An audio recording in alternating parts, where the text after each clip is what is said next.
তাদের একটি মাত্র ভীষণ, ইসলামের মাধ্যমে মুসলিমদের মাঝে বিভক্তি তৈরি করা। আর তাদের কোনো ভীষণ নেই।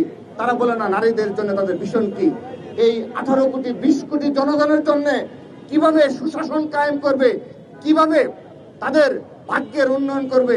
যারা নিম্ন আয়ের জনগণ রয়েছে, সাধারণ জনগণ রয়েছে, তাদের জন্য তাদের ভীষণ কি, এ বিষয়ে তাদের স্পষ্টভাবে আজ অবধি বলতে পারে না।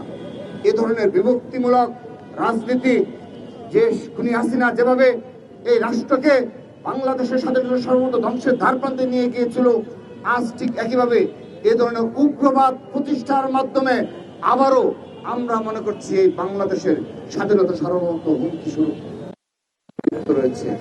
আমরা তাদেরকে আপনারা অপরাজনীতিতে ফিরে আসুন। আপনারা আপনাদের রাজনৈতিক দল হিসাবে আমাদের বিএনপির ভারপ্রাপ্ত চেয়ারম্যান জনাব তারেক রহমান 31 দফা প্রদান করেছেন।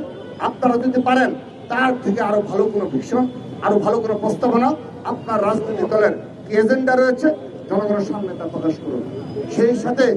সেই সাথে আরেকটি বিষয় বলছি, আপনারা এই চলমান সময়ে উসমান হাদি যখন মৃত্যুর সাথে পাঞ্জা লড়ছে, যখন আমরা কায়মনোবাকে দোয়া করছি, আমরা প্রতিবাদ জানাচ্ছি, ঠিক সেই সময় ভোলা পানিতে একটি বিশেষ গোষ্ঠী মাছ শিকারের প্রচেষ্টায় লিপ্ত ছিল।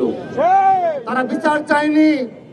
তারা, আমি স্পষ্টভাবে বলছি, এই ডাকসুর কিছু নেতৃবৃন্দ, এই রাকসুর কিছু নেতৃবৃন্দ, এমনকি দেখা গেল যে জাহাঙ্গীরনগর বিশ্ববিদ্যালয়ের ছাত্র শিবিরের নেতৃবৃন্দ, চট্টগ্রাম বিশ্ববিদ্যালয়ের ছাত্র শিবিরের নেতৃবৃন্দ, তারা প্রতিটি দিন এক একজন প্ল্যান ওয়াইজ তারা প্রপাগান্ডা ছড়িয়েছে।